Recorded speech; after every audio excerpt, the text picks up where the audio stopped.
So whatever we have in the fridge, in the back from Saturday's market, leftovers, we just, set up and we just gave everyone.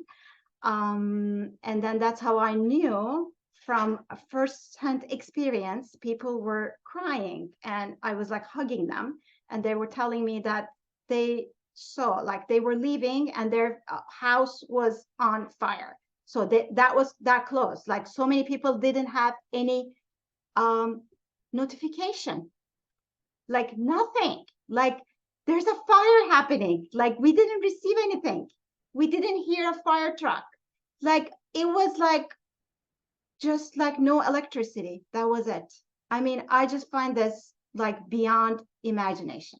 There was like huge like back-to-back traffic. It would probably take an hour just to get out of Front Street from the opening next to the Safeway. That's where I was, and I was stuck. So I realized that it wasn't safe for me, and I asked my friends, let's just turn around. Food isn't as important as our lives. And we turned around, and then we spent the rest of the day no power, no nothing, worried. And after that, I kind of just slept, and I went to sleep pretty late. I just slept. I woke up around 6 a.m. hearing faint sounds of fire trucks, not knowing what was happening.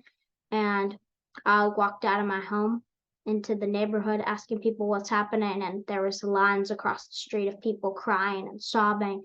And I had no clue what was happening. I'm just thinking it's another normal day.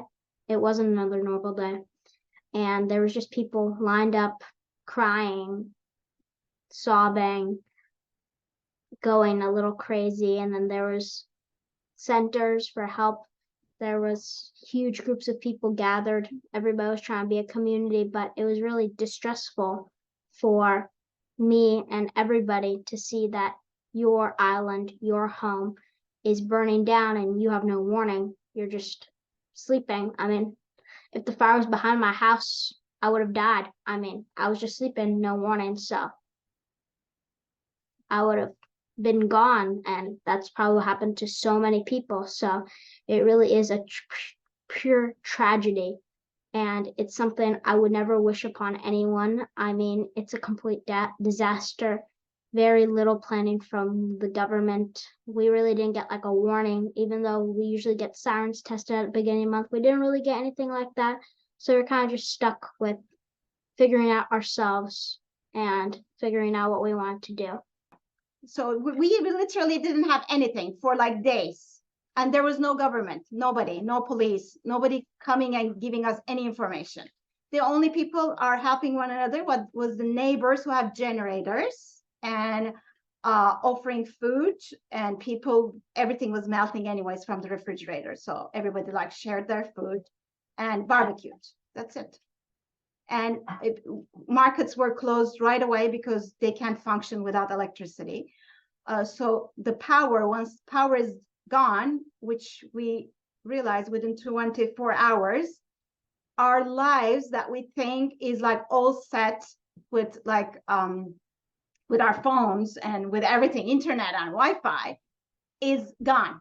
Like within minutes to it, it's gone. You can't charge your phone, it's gone. When you don't have Wi-Fi internet service, you don't have communication with the world. And we experienced it.